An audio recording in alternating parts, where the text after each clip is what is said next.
여러분, 믿기 힘든 소식 하나 전해드립니다. 유럽 선진국이 15조 원을 들고 한국에 달려갔습니다. 무릎까지 꿇을 기세였어요. 제발 무기 좀 팔아달라고. 그런데 한국이 뭐라고 했는지 아십니까? 2029년까지 기다리세요. 그 단칼에 거절했습니다. 유럽 선진국이 아시아 국가 앞에서 번호표를 받은 겁니다. 그 나라가 어딘지 아세요? 바로 덴마크입니다. 북유럽의 부자 나라, 1인당 국민소득이 우리의 2배가 넘는 나라예요. 그런 나라가 왜 이 지경이 됐을까요? 3년 전으로 거슬러 올라가면 답이 나옵니다. 그때 덴마크는 한국을 이렇게 불렀어요. 그 시절이 아시아산 싸구려, 코웃음을 쳤습니다. 쳐다보지도 않았어요. 한국이 보낸 제안서를 5분 만에 휴지통에 버렸습니다. 그런데 말이죠. 3년이 지난 지금 상황이 완전히 뒤집혔습니다. 이 이야기를 전해주실 분은 나토에서 28년간 일한 스웨덴 출신 군사 전문가입니다. 유럽 방산 시장의 모든 걸 직접 눈으로 본 사람이에요. 도대체 그 3년 동안 무슨 일이 있었던 걸까요? 왜 유럽이 한국 앞에 줄을 서게 됐을까요? 그 충격적인 역전의 전말, 지금 바로 들어보시겠습니다. 시작에 앞서 좋아요와 구독 눌러주시면 한국의 더 많은 이야기를 소개하는 데에 큰 힘이 됩니다. 안녕하세요. 저는 빅토르 홀른베리입니다. 스웨덴 사람이고 나토 유럽 방위협력국에서 28년을 일했습니다. 군사 분석관이었어요. 냉전부터 지금까지 유럽 방산의 모든 흥망성쇠를 직접 목격해온 사람이지요. 오늘 제가 전해드릴 이야기는 제 28년 경력 중 가장 충격적인 역전입니다. 유럽이 어떻게 무너졌는지, 한국이 어떻게 정상에 올랐는지, 그리고 오만이 어떤 대가를 치르는지, 지금부터 말씀드리는 모든 것은 제가 두 눈으로 직접 본 것들입니다. 그날 브뤼셀의 공기는 무거웠습니다. 나토 본부 대회의실, 형광등 불빛 아래 유럽 15개국 국방 관계자들이 모여 있었어요. 평소와 달랐습니다. 농담도 없고 잡담도 없었지요. 러시아가 우크라이나를 침공한 직후였거든요. 회의실에 들어서는 순간 느꼈습니다. 두려움. 사람들 표정에 그게 묻어 있었어요. 전쟁이 더 이상 뉴스 속 이야기가 아니라는 걸 모두가 깨달은 거지요. 회의 주제는 하나였습니다. 유럽을 어떻게 무장시킬 것인가. 그것도 빨리.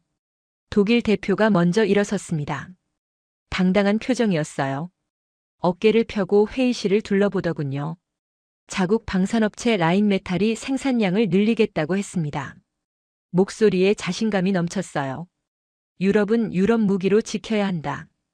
외부에 의존할 필요 없다. 프랑스 대표가 맞장구를 쳤습니다.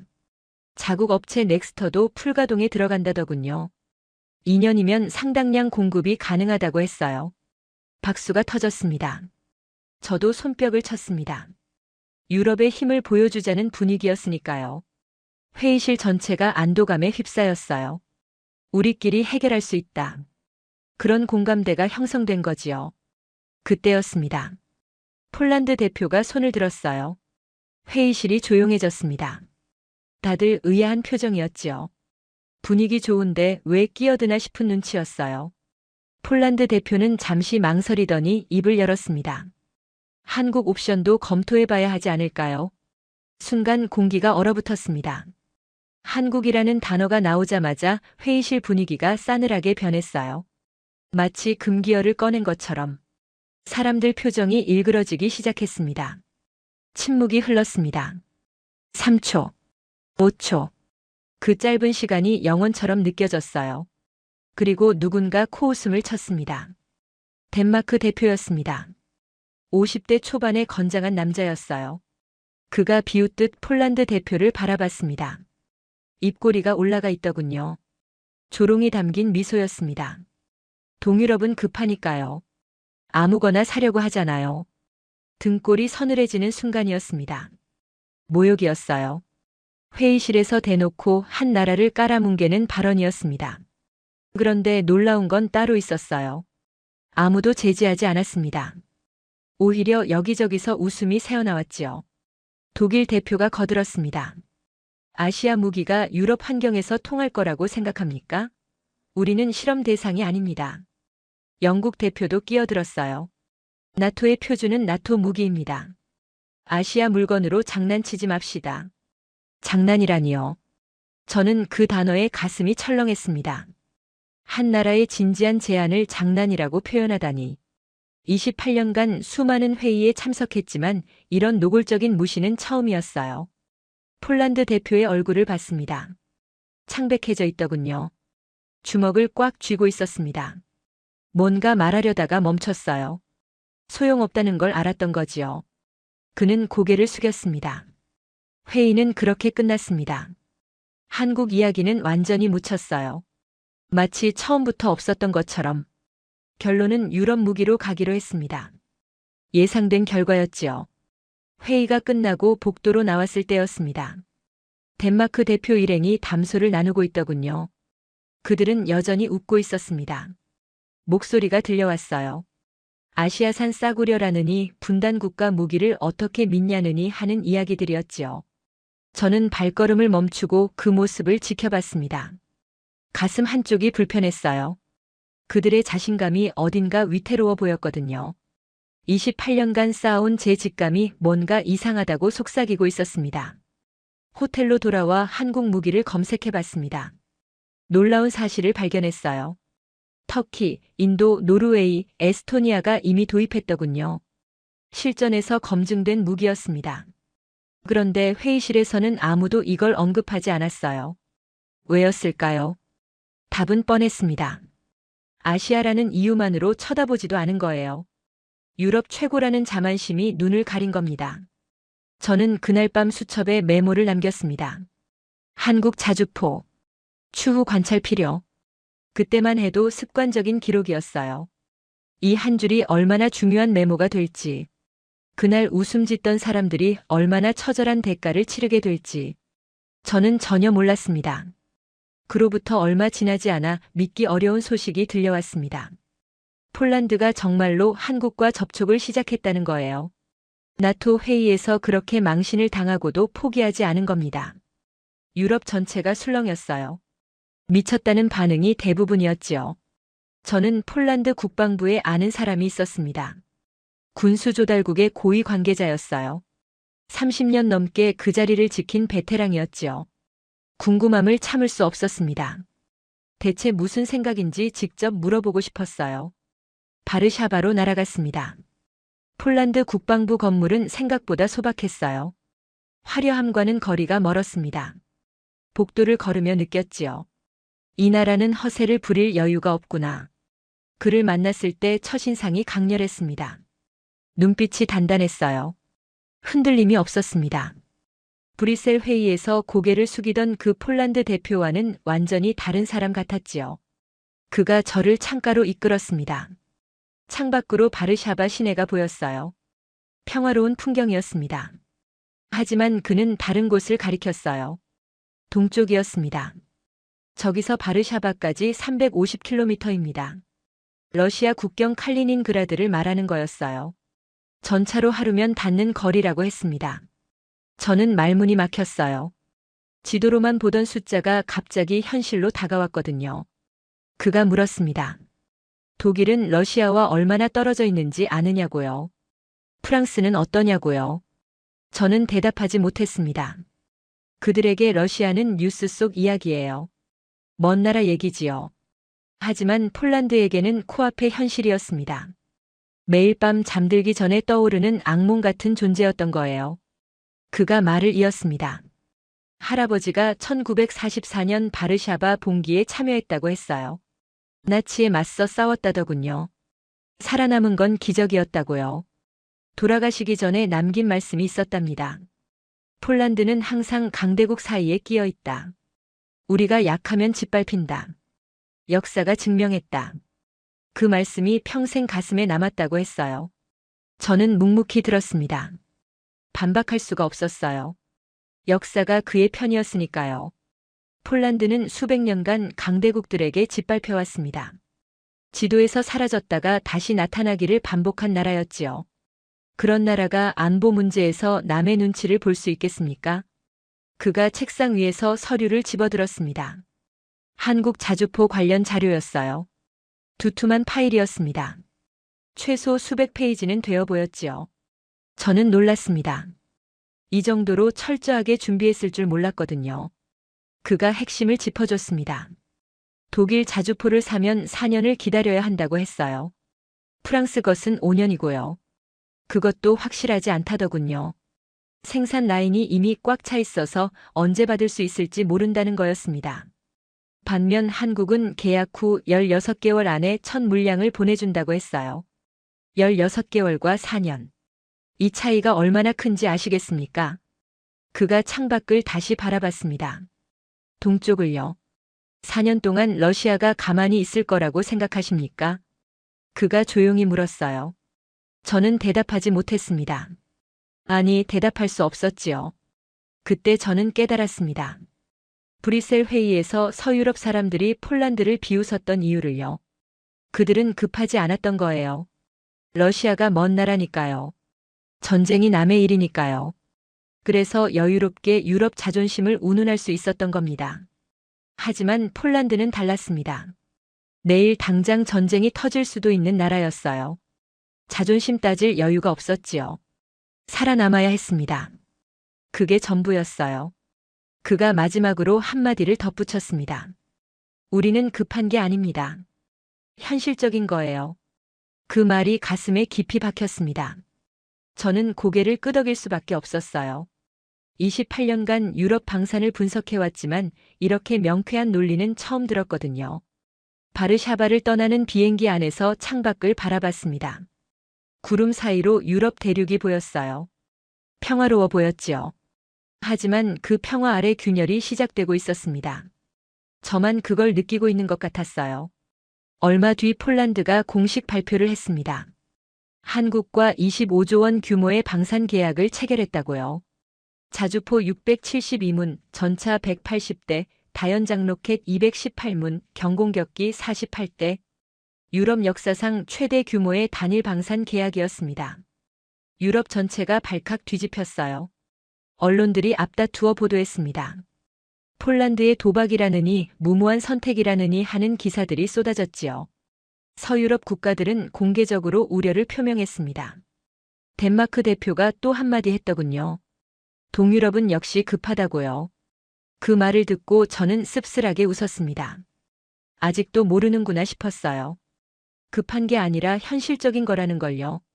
폴란드를 비웃던 유럽에 금이 가기 시작한 건 그로부터 얼마 지나지 않아서였습니다. 처음에는 작은 뉴스였어요. 독일 라인메탈이 납기 일정을 조정한다는 발표였지요. 대수롭지 않게 넘어갈 수도 있는 소식이었습니다. 하지만 저는 그 순간 심장이 덜컥 내려앉았어요. 기존 3년에서 5년 이상으로 연장된다는 내용이었거든요. 5년이라니. 러시아가 우크라이나를 침공한 마당에 5년을 기다리라는 겁니다. 유럽 국가들이 경악했어요. 브뤼셀 회의에서 그렇게 자신만만하게 큰 소리치던 독일이었습니다. 2년 안에 상당량 공급하겠다고 장담했던 그 독일이요. 약속이 휴지 조각이 된 거예요. 바로 다음 날 프랑스 넥스터도 비슷한 발표를 했습니다. 부품 수급 문제로 생산이 지연된다더군요. 일부 계약은 6년 이상 걸릴 수도 있다고 했어요. 저는 그 뉴스를 보면서 혀를 내둘렀습니다. 6년이면 대통령이 2번 바뀔 시간이에요. 유럽 방산의 자존심이 무너지고 있었습니다. 저는 그때 나토 내부 보고서를 작성하고 있었어요. 각국 방산 현황을 분석하는 문서였지요. 숫자를 정리하다가 손이 멈췄습니다. 믿기 어려운 현실이 눈앞에 펼쳐져 있었거든요. 독일은 자국군 물량도 제때 공급받지 못하고 있었습니다. 세계 최고라고 자부하던 라인메탈이 정작 독일군에게 약속한 물량을 맞추지 못하는 거예요. 수출에 급급해서 자국 군대를 뒷전으로 밀어둔 결과였습니다. 아이러니했지요. 유럽 무기로 유럽을 지키자던 그들이 정작 자기 나라도 제대로 무장시키지 못하고 있었으니까요. 프랑스도 사정은 마찬가지였습니다. 넥스터가 중동과 인도 계약을 우선하면서 자국군 납품이 밀렸어요. 돈이 되는 쪽을 먼저 챙긴 거지요. 저는 씁쓸하게 웃을 수밖에 없었습니다. 브뤼셀 회의에서 아시아 무기를 조롱하던 그들이 정작 아시아와 중동에 무기를 팔아 돈벌이하고 있었으니까요. 하지만 진짜 충격은 따로 있었습니다. 이스라엘 소식이었어요. 중동에서 전쟁이 터지자 이스라엘 정부가 긴급 조치를 발표했습니다. 자국 방위 우선 원칙을 적용한다는 거였지요. 모든 수출 계약을 무기한 연기하겠다고 했어요. 무기한이라니. 그 단어가 주는 무게감을 아시겠습니까? 덴마크가 직격탄을 맞았습니다. 덴마크는 이스라엘에서 아테모스 자주포 24문을 도입하기로 계약해둔 상태였거든요. 8천억 원 규모의 대형 계약이었습니다. 유럽의 품격에 맞는 선택이라며 자화자찬하던 그 계약이요. 하루아침에 물거품이 됐어요. 이스라엘은 냉정했습니다. 계약서가 있든 말든 상관없었지요. 자기 나라가 위험해지니까 남의 나라는 안중에도 없었어요. 덴마크가 아무리 항의해도 소용없었습니다. 8천억 원은 공중에 떴고 자주포는 한 대도 오지 않았지요. 저는 그 소식을 듣고 브뤼셀 회의가 떠올랐습니다. 덴마크 대표의 자신만만한 표정이 생생하게 기억났어요. 아시아 물건으로 장난치지 말라던 그 목소리도요. 이스라엘은 신뢰할 수 있는 파트너라고 했었지요. 한국 같은 나라와는 다르다고요. 그런데 결과가 어떻게 됐습니까? 신뢰할 수 있다던 이스라엘은 덴마크를 버렸습니다. 계약서 따위는 휴지 조각이 됐지요.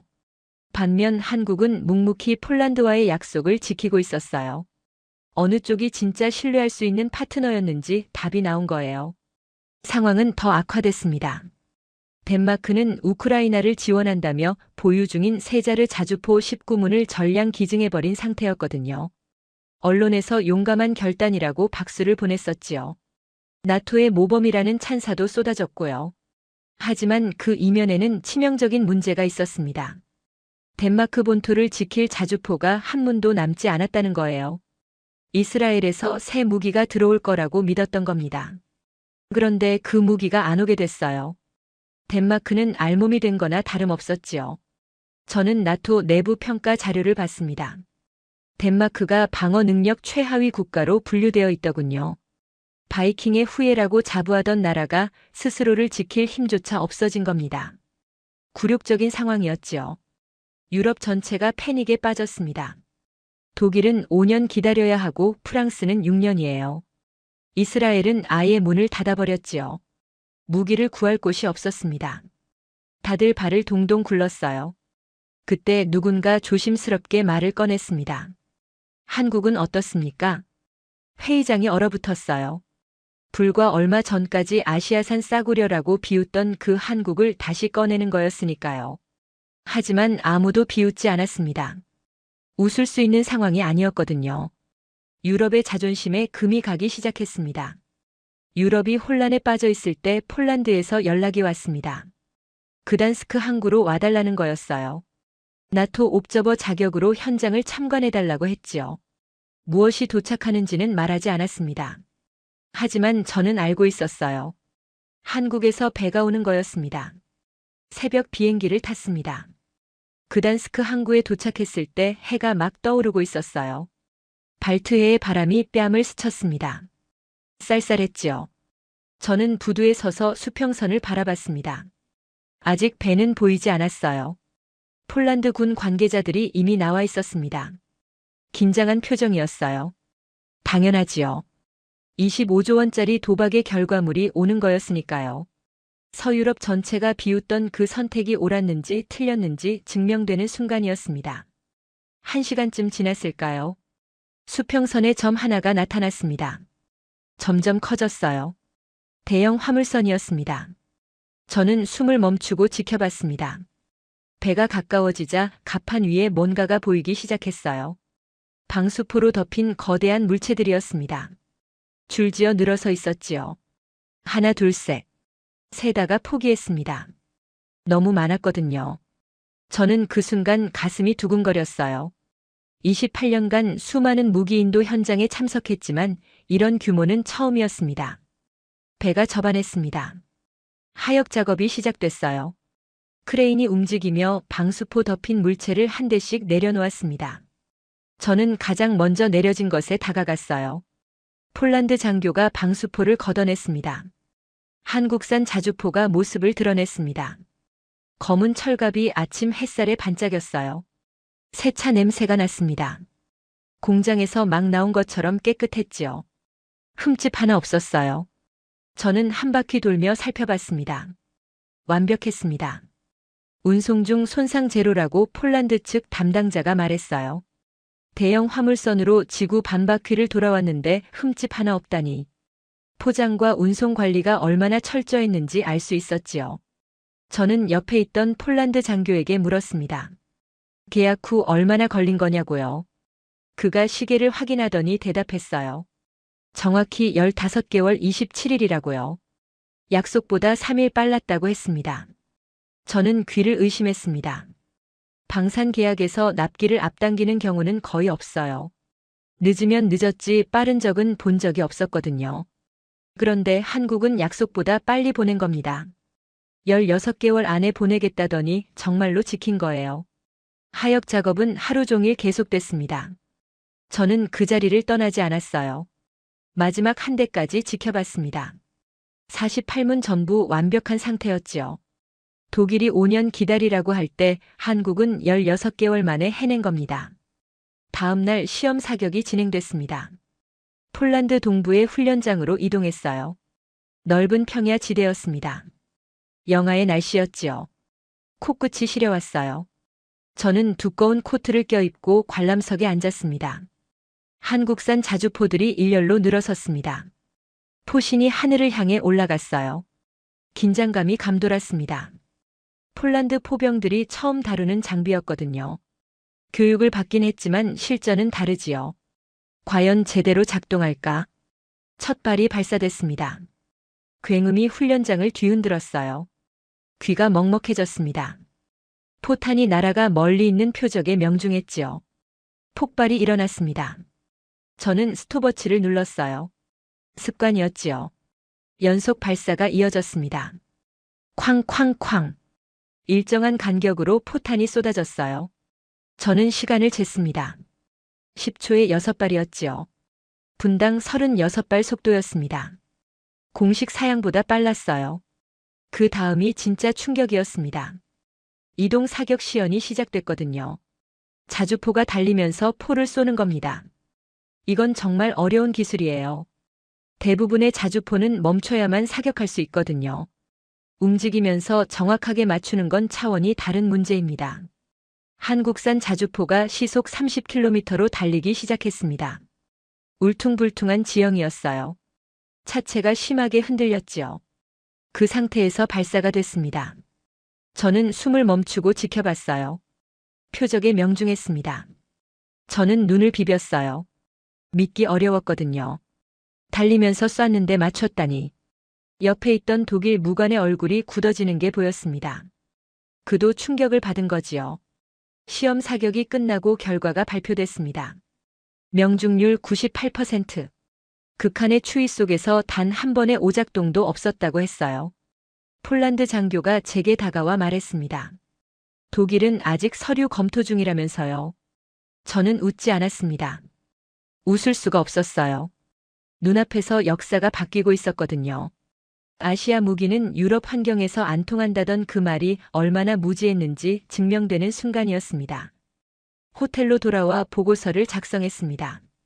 한국산 자주포 유럽 환경에서 완벽히 작동. 예상을 뛰어넘음. 그렇게 적었어요. 28년 경력의 군사분석관으로서 최대한 객관적으로 쓴 거였습니다. 하지만 솔직히 말씀드리면 마음 한편에 경외심이 솟아올랐어요.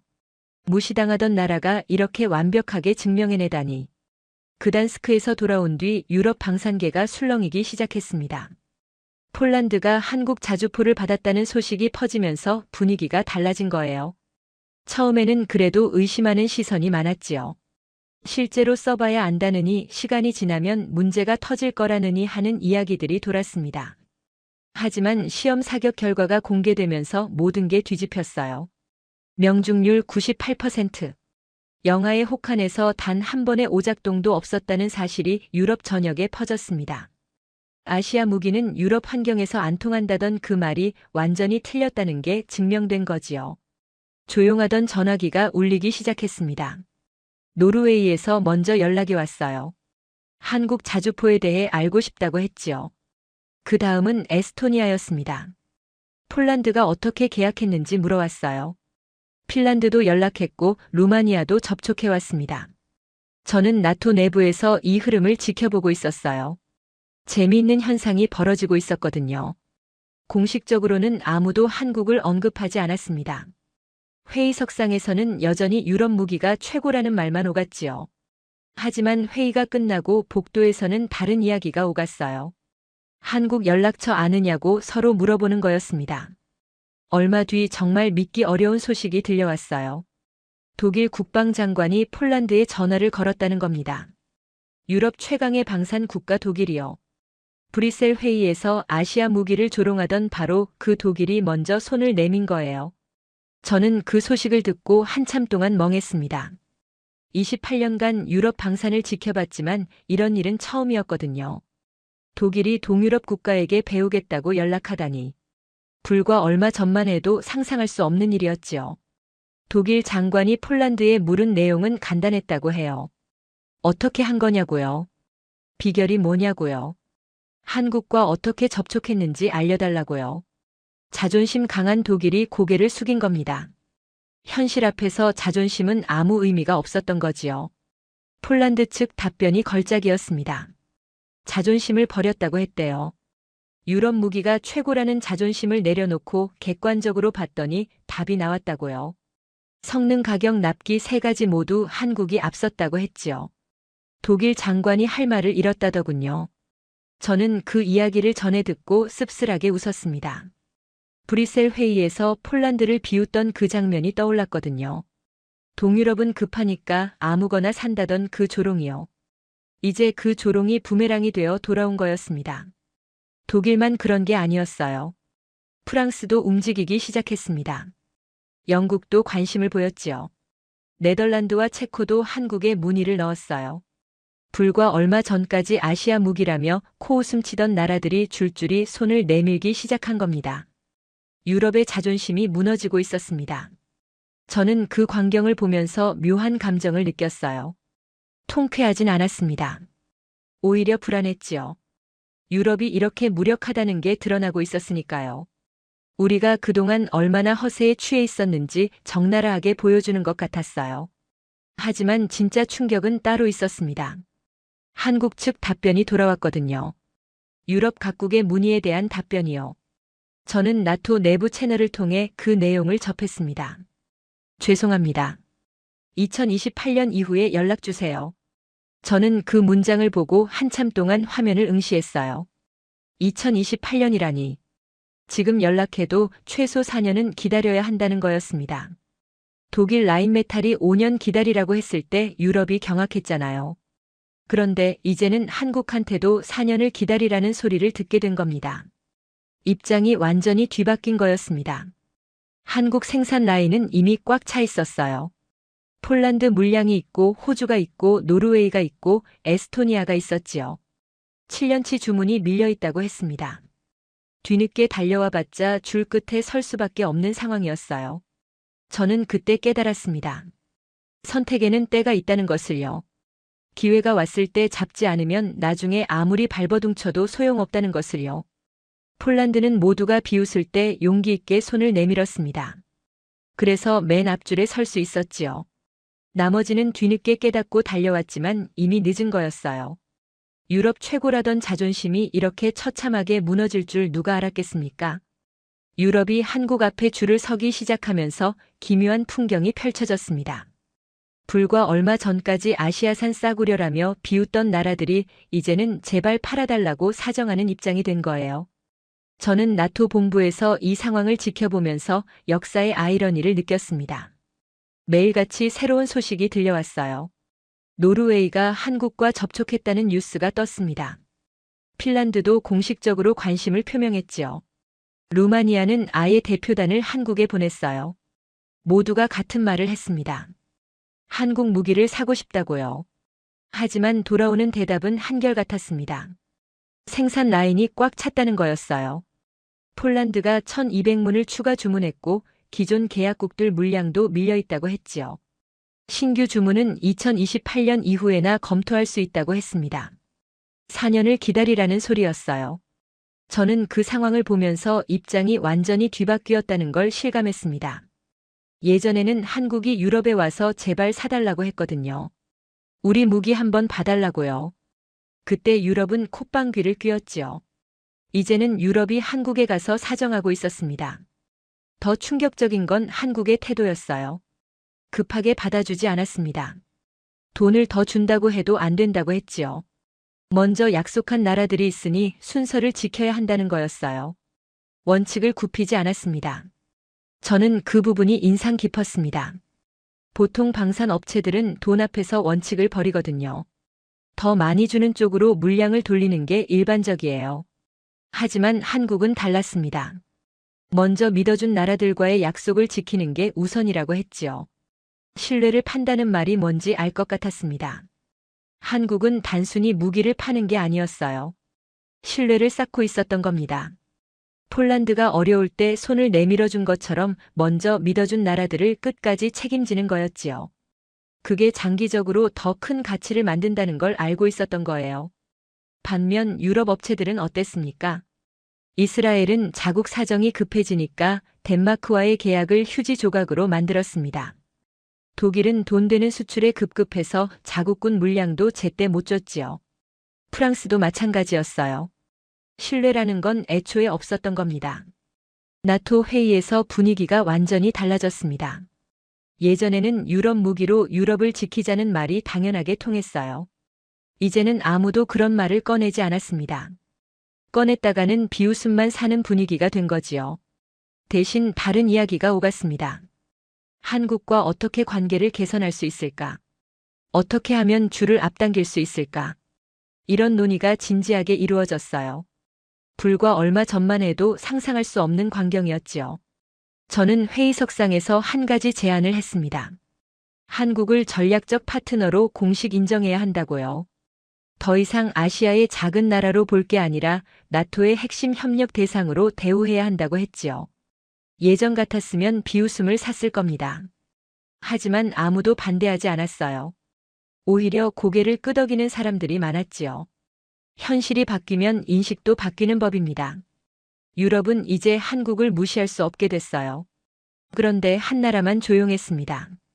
덴마크였어요. 다른 나라들이 한국과 접촉하느라 바쁠 때 덴마크만 아무 움직임이 없었지요. 이상했습니다. 가장 급한 나라가 덴마크였거든요. 자주포가 한문도 없는 나라니까요. 얼마 뒤 그 이유를 알게 됐습니다. 덴마크는 조용히 큰 그림을 준비하고 있었던 거예요. 다른 나라들처럼 문이나 넣는 게 아니라 아예 판을 뒤집을 승부수를 준비하고 있었지요. 15조 원이라는 천문학적인 금액을 들고 직접 한국으로 날아갈 계획이었습니다. 덴마크가 움직인다는 소식을 들은 건 어느 날 저녁이었습니다. 나토 내부 채널을 통해 정보가 들어왔어요. 덴마크 국방부 고위 관계자가 직접 한국행 비행기에 오른다는 거였지요. 그것도 15조 원 규모의 긴급 구매 제안서를 들고요. 저는 그 소식을 듣고 숨이 멎는 것 같았습니다. 15조 원이라니. 덴마크가 동원할 수 있는 모든 예산을 긁어모은 금액이었어요. 국방 특별 예산의 예비비까지 전부 털어서 만든 거라고 했습니다. 나라의 운명을 건 마지막 승부수였지요. 저는 복잡한 심정이었습니다. 솔직히 말씀드리면 덴마크가 안쓰러웠어요. 불과 얼마 전까지 아시아산 싸구려라며 비웃던 그 입으로 이제는 제발 팔아달라고 사정하러 가는 거였으니까요. 자존심이 얼마나 무너졌을지 상상이 됐습니다. 하지만 동시에 자업자득이라는 생각도 들었어요. 기회가 있었을 때 잡지 않았으니까요. 한국이 먼저 손을 내밀었을 때 5분 만에 거절했잖아요. 이메일도 안 열어보고 삭제했다면서요. 그 오만의 대가를 치르는 거였습니다. 덴마크 대표단이 한국에 도착했다는 소식이 들려왔습니다. 인천공항에서부터 분위기가 심상치 않았다고 해요. 마중 나온 사람이 거의 없었다더군요. 나토 회원국 고위 관계자가 방문했는데 의전다운 의전도 없었다고 했지요. 냉대의 시작이었습니다. 안내받은 곳도 화려한 응접실이 아니었어요. 공장 한켠에 있는 소박한 대기실이었다고 합니다. 형광등이 깜빡거리는 작은 방에서 순번을 기다려야 했다더군요. 순번이라니. 그 단어의 무게가 느껴지시나요?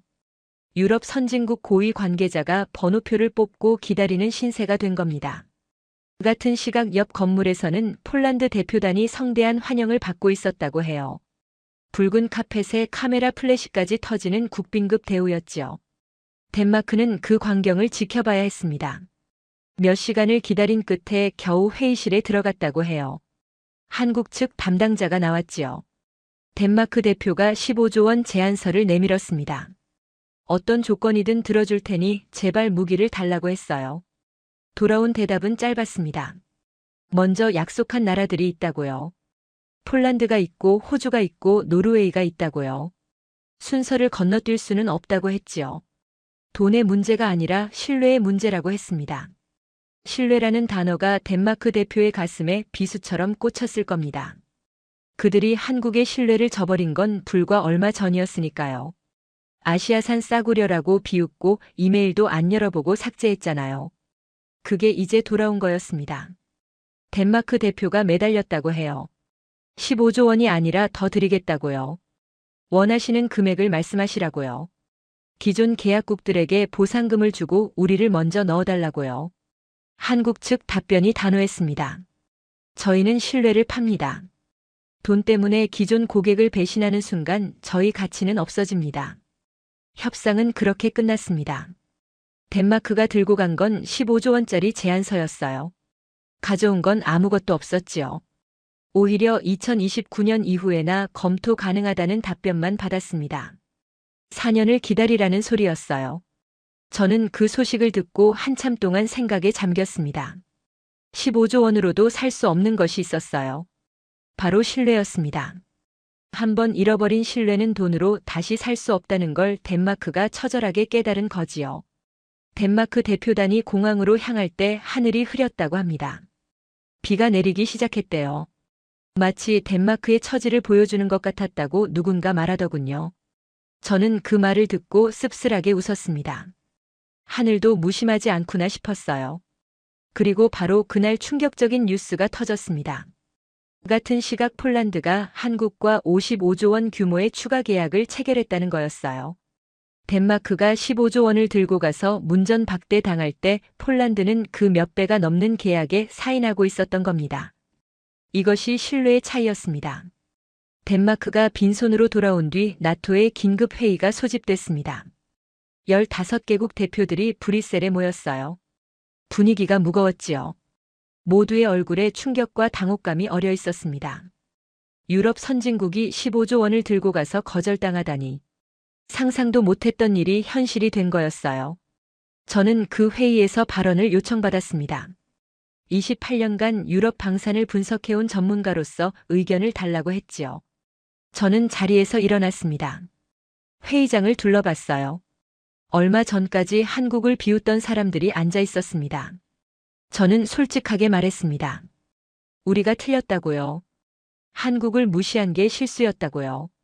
아시아산 싸구려라며 비웃은 그 오만이 오늘의 결과를 만들었다고요. 회의장이 조용해졌습니다. 저는 계속 말을 이었어요. 폴란드는 모두가 비웃을 때 용기를 냈다고요. 남들 눈치 보지 않고 필요한 걸 선택했다고요. 그래서 지금 유럽 최강의 포병 전력을 갖추게 됐다고요. 반면 우리는 자존심에 취해 있었습니다. 유럽 무기가 최고라는 헛된 자부심에 눈이 멀었지요. 현실을 직시하지 못했어요. 그 사이 세상은 바뀌고 있었는데 우리만 그 자리에 서 있었던 겁니다. 저는 덴마크 대표를 바라봤습니다. 고개를 숙이고 있더군요. 아무 말도 하지 않았어요. 할 말이 없었겠지요. 불과 얼마 전 한국을 조롱하던 그 사람이었습니다. 지금은 15조 원을 들고 가서 문전박대를 당하고 돌아온 처지였어요. 저는 마지막으로 이렇게 말했습니다. 겸손한 자가 이기고 오만한 자가 진다고요. 역사가 다시 한번 증명했다고요. 회의가 끝나고 저는 창가에 섰습니다. 브뤼셀의 밤하늘이 보였어요. 나토 본부 건물의 불빛이 반짝이고 있었지요. 28년간 이곳에서 일하면서 수많은 변화를 봤습니다. 하지만 이렇게 극적인 역전은 처음이었어요. 문득 한국이라는 나라가 궁금해졌습니다. 어떻게 저렇게 할 수 있을까요? 무시당하면서도 묵묵히 실력을 쌓고 기회가 왔을 때 완벽하게 증명해내는 것. 돈보다 신뢰를 앞세우는 것. 먼저 믿어준 사람을 끝까지 책임지는 것. 저는 그때 문득 깨달았습니다. 한국이 특별한 게 아니었어요. 원래 그래야 하는 건데 우리가 잊고 있었던 거였지요. 약속을 지키고 신뢰를 쌓는 것. 그게 모든 관계의 기본인데 우리는 돈과 이익에 눈이 멀어 그걸 잃어버렸던 겁니다. 한국은 그 기본을 지킨 것뿐이었어요. 얼마 뒤 한국을 방문할 기회가 생겼습니다. 나토 대표단의 일원으로 창원에 있는 공장을 견학했지요. 거대한 시설이었습니다. 축구장 수십 개를 합친 것보다 더 넓었어요. 그 안에서 자주포가 줄줄이 생산되고 있었습니다. 연간 생산량이 300문이라고 했어요. 독일의 10배가 넘는 숫자였습니다. 그런데 더 놀라운 건 따로 있었어요. 공장 곳곳에 붙어 있는 각국 국기였습니다. 폴란드, 노르웨이, 에스토니아, 호주, 이집트.